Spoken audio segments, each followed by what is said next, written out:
las diferentes pues, reuniones, conferencias y demás que han dado los precandidatos presidenciales, algunos de los temas que primero ojalá sean los que les interesan a ustedes y creo, pueden ser los temas de la campaña, incluso los más polémicos de la próxima campaña electoral. Bienvenidos, Carlos. Gracias, Daniel. Gracias, Daniel. Para que no haya confusión, el Carlos académico, Carlos Elizondo es el que no trae corbata y el Carlos periodista sí. Les arrancaría preguntándoles, ¿esta va a ser una campaña electoral en donde realmente haya una confrontación de ideas? Lo pregunto porque no sé si ustedes tengan esta misma sensación, pero con frecuencia escucha uno precandidatos presidenciales y no sabes bien a bien de qué partido son, porque no hay ideas en donde se comprometan en soluciones, ideas claramente diferentes de otros partidos, o por lo menos, insisto, eso parece. ¿Ustedes qué dirían? ¿Esta va a ser una contienda, insisto, ideológica, de posicionamientos claros, de compromisos claros para la solución de los problemas centrales? Mira, yo creo que los candidatos van a tratar de prometer y no decir muy bien cómo hacerlo, pero aún en las promesas empiezan a ver algunas de las diferencias. Si uno lee o escucha o lee el libro de Andrés Manuel López Obrador, pues sí, promete la felicidad y nos da algunas pistas cómo, con un Estado que va a estar invirtiendo, va a estar impulsando el crecimiento a través de, no queda muy claro cuáles recursos, pero ciertamente desde la lógica con la que ha defendido, por ejemplo, debería estar organizado Pemex, que sea una empresa sin competencia, etc. Si uno oye lo que Enrique Peña Nieto presentó en el Financial Times, pues uno tiene ahí un atisbo, sin mucho contenido, de por dónde podrían venir sus reformas petroleras. Yo creo que el reto de la campaña, sobre todo los periodistas como Carlos Puch, es ir confrontando a los candidatos con los contenidos que están realmente detrás de sus propuestas. Prometer la felicidad es muy fácil. En concreto, usted, señor candidato, ¿está con los maestros o con los niños? ¿Está usted con el consumidor o con las empresas? ¿Está usted con la competencia en Pemex o con el sindicato? Yo creo que hay que irles poniendo esos dilemas. Por supuesto, el instinto de los candidatos es no contestar, pero creo que hay que irlos presionando a que vayan dándole contenidos a sus grandes propuestas y creo que iremos viendo a lo largo de la campaña si hay una tendencia siempre de correrse al centro. La teoría política te lo muestra, es la forma de ganar un mayor espectro de votantes, pero en los detalles yo creo que podemos ir mostrando algunas diferencias. Déjame poner un ejemplo, por favor, que me parece que además es pertinente para esta reunión. Enrique Peña Nieto tiene en su página web claramente como una promesa que él considera de las fundamentales de su campaña, la creación de un estado de bienestar que hoy desconocemos en México, basada sobre todo en un libro de Santiago Levy, que seguramente algunos de ustedes conocen, en donde dice seguridad social, pensión, es básicamente seguridad social, pensión y seguro de desempleo para todos los mexicanos, solo por ser mexicanos no atado a trabajar. Marcelo Ebrard, que va a estar por aquí, ha insinuado lo mismo en muchas conversaciones, que ese es el México que quiere tener.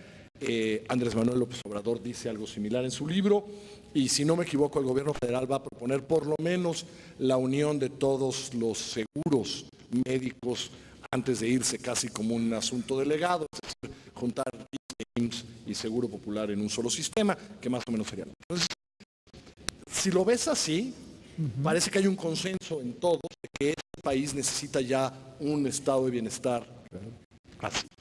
El único que dice cómo lo va a pagar, ustedes lo pueden creer o no, pero el único que dice cómo lo va a pagar es Andrés Manuel López Obrador. Y Andrés Manuel López Obrador dice que lo va a pagar, lo dijo en el artículo de Reforma, creando un mundo de honestidad. Es un método y entonces, así lo dice, está en Reforma, en el resumen que hizo Reforma, así lo dice. Dice claramente que de dónde van a salir los recursos de crear de la honestidad. Todos vamos a ser honestos, ustedes, él y nosotros, y el dinero que vamos a ahorrar, que él calcula además en 800,000, van a pagar el seguro de desempleo para todos. El seguro. O sea, la honestidad está tasada en 800,000 millones de pesos. ¿Mira? Exactamente, más o menos. Pero ni Enrique Peña Nieto, ni el PAN, es decir, ni Ernesto Cordero, ni Josefina Vázquez Mota, ni Marcelo Ebrard, ni Santiago Krill, no nos han dicho cómo lo van a pagar. Y yo creo que ahí, por ejemplo, es es una discusión que tenemos que tener y que vamos a tener la campaña, que es la recaudación. Pero déjame interrumpirte, porque tú tienes todos los días un programa de entrevistas. Sí. Cuando sientas a un precandidato presidencial y le preguntas esto, ¿obtienes una respuesta clara? ¿La de la recaudación? Sí. Bueno, de Andrés Manuel obtengo claramente que no al IVA generalizado y mucha honestidad. Va a ser más eficaz recaudando y a las empresas les va a quitar todas sus exenciones. Ah, bueno. Okay. Ahí hay un contenido. Peña Nieto tiene a su lado a un economista que tiene una fama de brillante. Entonces yo le he estado tratando de preguntar a Luis Videgaray a partir de la página cómo van a recaudar. Luis Videgaray no ha contestado todavía.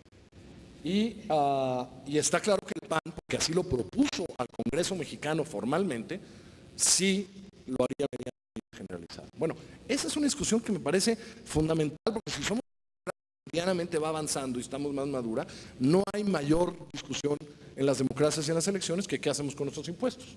¿Qué impuestos lo pagamos y cómo recaudamos? Claro. Ahí sí tiene que haber diferencias y nos toca a nosotros preguntarles. Bueno, pues a esperar esos programas en donde yo quiero ver esas diferencias, pero se parecen tanto la mayor parte, y subrayo la mayor parte porque creo que es pertinente la aclaración de Carlos Elizondo. Andrés Manuel López Obrador tiene un discurso, un diagnóstico diferente. La mayor parte, que ahora está muy de moda hablar de gobierno de coalición, es decir, ¿para qué arriesgarnos a que el 2012 vivamos la misma polarización del 2006 si todos podemos ser felices en un gobierno de coalición? ¿Es esto viable? Mira, lo discutíamos en el pasillo, esto es viable hoy. ¿Por qué no hacen un gobierno de coalición los siguientes 14 meses? Nada en la Constitución lo prohíbe. Entonces creo que el reto es sentarse hoy y no estarlo prometiendo hacia adelante. Claramente es un subterfugio para no tener que entrar a los temas de fondo para los cuales podrían gobernar en coalición. Ahora déjame decir rápido, nada más hay una reflexión sobre el tema pasado, Daniel. Sí, nosotros juzgamos en un proceso electoral a los candidatos por lo que prometen y por lo que han hecho. Y ahí sí hay muchas diferencias. Si las historias políticas personales de los candidatos, unas se han decantado, los tres candidatos, sí nos da algunas pistas de qué es lo que prefieren, cuáles son los temas que realmente valoran, porque hablar es fácil, actuar es mucho más complicado. Y esto de las coaliciones es un mero hablar, porque insisto, si hoy quisieran coalición para reformar el IVA, para hacer el sistema de pensiones, para reformar Pemex, lo pueden hacer hoy. No hay ningún impedimento como lo pudieron haber hecho en el 2000, en el 2006, etcétera. Entonces creo que tenemos que hacernos cargo que las elecciones presidenciales polarizan, que lo que va a estar en disputa es si el que gana la presidencia se lleva las dos cámaras, una o ninguna. En caso de que sea lo último, ninguna, pues espero que tengan más capacidad de interlocución, pero para eso no necesitan leyes, necesitan voluntad política y proyectos compartidos. Carlos Puig, pensando también para adelante y sobre todo porque me interesa entrarle a un tema que espero de veras sea de interés para todos, que es la parte económica. Hay ahí sí, al parecer, ciertos consensos en favor del mercado, ¿no? En favor, todo el mundo habla de reforma fiscal, ¿no? Un anhelo que llevamos muchos años escuchando. ¿Tú crees que haya también en el terreno económico claridad sobre qué se tiene que hacer para impulsar la inversión, sobre todo la inversión extranjera, que se tenga claridad de qué hacer para, por ejemplo, aquí se ha dicho en las conferencias de la mañana, en fortalecer el Estado de Derecho para darle certeza a los empresarios? ¿Tú crees que hay en ese terreno ideas claras, nuevas, diferentes? Yo creo que hay ideas claras y yo creo que el fenómeno mexicano que nos tiene atorados hace tanto tiempo va a ser muy difícil que no se repita aún después de la elección. Déjeme proponer que vivimos en el reino de los itamitas, porque las ideas económicas son de Luis Videgaray, brillante exalumno del ITAM, de Mario Delgado y Vidal Llerenas, en el caso de Marcelo Ebrard, brillantes itamitas de su generación, y de Ernesto Cordero, y todo el equipo que rodea a Ernesto Cordero, desde Chertorivsky, Meade, todos ellos brillantes itamitas. Todos son amigos, cenan, se hablan, conversan, y todos tienen el mismo diagnóstico y en el fondo las mismas soluciones. Tienen un pequeño problema. Dos de ellos militan en un partido en donde los apedrearían si cambiaran las formas en que recaudamos, si aumentaran impuestos o si hubiera IVA, ¿no? Otro, Videgaray, está en un partido en donde es el único partido en México en donde en la, ¿cómo se llama? El diario, en el estatuto, está prohibido cambiar la manera en que grabamos el consumo o el ICR, etcétera. En estatutos está. Y bueno, y a Cordero y a los itamitas del PAN no les ha salido por la oposición de los otros dos. Yo no veo cómo sales de esa. Es decir, me queda claro que en lo económico vivimos el mundo de los itamitas, algún tiempo vivimos el mundo de los abogados de la UNAM. Todos piensan lo mismo, tienen el mismo diagnóstico, todos. Menos, por cierto, Andrés Manuel López Obrador, que trabaja con Rogelio Ramírez de la O y otro economista del Colegio de México, que no recuerdo, Helmut, que sí piensan y tienen otras ideas. Pero ¿cómo rompes, digamos, el impas político? Es decir, ¿cómo logra Luis Videgaray convencer al PRI, que lo deben ver como una cosa rarísima, que cambie el estatuto, ¿no? Para poder pagar lo que promete su candidato, ¿no? Sí, en el fondo, Daniel, todos tienen claro que se requieren reglas generales, competencia, autoridades regulatorias fuertes, destruir los distintos privilegios que ahogan en esta economía, pero sobre todo en el PRI están muy bien representados estos privilegios. En el PRD ideológicamente les cuesta mucho trabajo internalizar realmente de verdad el tema de competencia, libre mercado, etcétera, y en el PAN han sido muy incompetentes para impulsar esa agenda y a veces parece que no se la creen del todo. Entonces, las ideas tecnocráticas son claras y difíciles de discutir. La implementación política de las mismas son muy complejas. Y siempre está la esperanza de que el nuevo presidente, en el momento que llegue, o presidenta, tuviera un espacio de poder los primeros 6 meses para poder hacer alguna de estas reformas. Ya vimos que en el pasado no fue posible, pero ciertamente es el momento donde se pueden hacer estas reformas, porque el costo de hacerlas le pega a unos grupos muy bien organizados, pero los beneficios serían generales y podrías ganar de esos beneficios a lo largo de tu sexenio. Pero ese es el dilema que creo que tenemos enfrente. Los dos hacen referencia a la política, la operación política para llegar a los acuerdos básicos, más aún tomando en cuenta que estas ideas generales por lo menos están en todos los partidos. Usemos entonces el lugar común de ¿es la política estúpidos? Yo creo que es la política, siempre es la política. La política económica no es más que un reflejo de los acuerdos, poderes, capacidades políticas de los actores. Hasta en Marx quedaba claro eso, ¿no? Que las fuerzas políticas van generando las relaciones de producción que pueden ir armando, ¿no? Entonces creo que lo que ha faltado en México es esa operación política y que nos quedamos con un Estado muy débil regulatorio cuando el poder se descentralizó. La pregunta que nos tenemos que hacer es, a la hora de, regresando a tu primera pregunta, que nos enfrentemos al proceso de definición de los candidatos, es llevarles las implicaciones de sus promesas económicas a los actores políticos que serán afectados. Porque toda política económica que tenga un impacto a alguien le cuesta y por eso se han frenado hasta ahora. Hoy hablamos del Bester Gordillo por otras razones y en otras cosas, pero yo creo que el ejemplo del Bester Gordillo del 2002, 2003, sí, es un ejemplo que está en la mente de todo priista, por ejemplo. Recuerden que la bronca del Bester Gordillo y por la cual fue destituida en aquel entonces tenía que ver con la propuesta de un IVA generalizado. Así empezó el lío. Con Tomás Ruiz, venía de la Secretaría de Hacienda Ernesto Zedillo, con Tomás Ruiz de presidente de la Comisión de Presupuesto, gente del Bester, y el Bester, aliada aquel entonces al gobierno de Fox, lo que empezó a impulsar y donde tronó en el PRI fue eso. Yo creo que eso a todo priista con ideas medianamente de ya tenemos que recaudar diferente, cambiar privilegios a la hora de recaudar para provocar más inversión, todos se acuerdan pues de los muy malos años que pasó el Bester, más allá de cómo le haya ido ahora, ¿no? Ese es el ejemplo de la política frenando algo con lo que... Los muy malos años, ahorita te estás escuchando en San Diego de compras. Sí, bueno. Pero bueno. En términos de poder, sí la pasó mal, pues, ¿no? Supo recuperarse, pero un par de años la pasó mal, ¿no? Claro.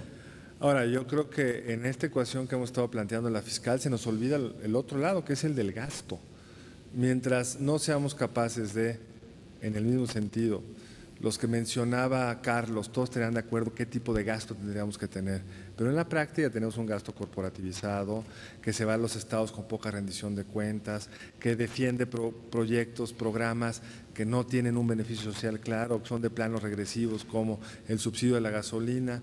Es decir, si no resolvemos el lado del gasto, de nada sirve resolver el lado de la recaudación. Brasil recauda casi el doble que México. Y si lo ves, los principales indicadores sociales, está tan amolado como México. Porque gasta mal. Porque gasta a favor de los propios privilegiados, con mucha ineficacia. Claro. No quisiera terminar sin hablar de un tema que es imposible de no sacar a colación en campañas y en la vida cotidiana de todos, que es el tema de seguridad. Les preguntaría, ¿han escuchado ustedes propuestas diferentes? Porque quizá todos hemos oído el lugar común de que la estrategia del presidente Calderón habría que replantearla, pero les pregunto hacia adelante, ¿han escuchado propuestas diferentes que permitan realmente replantear la estrategia del presidente Calderón, ser más eficaz, ser más eficiente y por supuesto bajar los índices de violencia? Y lo pregunto intencionalmente porque tengamos muy claro que la violencia y la imagen que México está proyectando hacia afuera impactan de manera clara todo lo que implica inversiones, turismo y demás. Mira, yo creo que en corto los expertos, dentro de los candidatos no he oído ninguna propuesta demasiado interesante.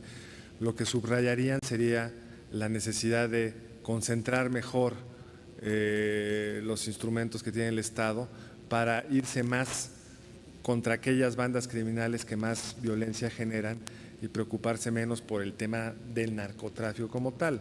En la práctica, dicen los propios expertos, el gobierno se ha ido corriendo hacia esa estrategia sin hacerla, tú lo escribiste, Carlos, sin hacerla muy explícita. Yo creo que los candidatos están aterrados con el tema. Es decir, yo creo que esa es la gran dificultad que van a enfrentar. Puedes culpar al presidente porque pateó el panal o no, esa es una discusión que no creo que valga la pena tener ahorita. Lo cierto es que ahí está el panal moviéndose y que esto no se resuelve. No hay una negociación posible con alguien, creo que todos lo tienen claro. Inclusive ves en lo que publicó Enfoque de Reforma, todos dicen retiremos al ejército cuando se pueda y la pregunta es qué hacer para que se pueda retirar más pronto y va a pasar por hacer bien las cosas. Aquí no es nada más de cambio legal, es de tener buenas policías. ¿Qué hicieron en Tijuana? ¿Qué están haciendo en Ciudad Juárez? Pues hubo una reinvención de las policías locales, una mayor presencia de las fuerzas federales mejor coordinadas. O sea, las recetas no son tan difíciles. El problema es la capacidad de ponerlas en práctica. Creo que el que tiene la historia mejor que vender es, por supuesto, Marcelo Ebrard. ¿Tú, Carlos? Yo sí creo que están aterrados porque no tienen las herramientas. Yo creo que porque no tienen ninguna herramienta para solucionar el problema, porque la institucionalidad del país no se los da. Así lo vería yo. Decías, no hay negociación posible, no hay acto de autoridad posible tampoco. Es decir, se gobierna negociando o con un acto de poder, un acto de autoridad. Bueno, ante este problema no se puede hacer absolutamente nada. No tiene ninguna herramienta. Yo creo que todos en el fondo saben que tendrán que seguir este camino con ajustes.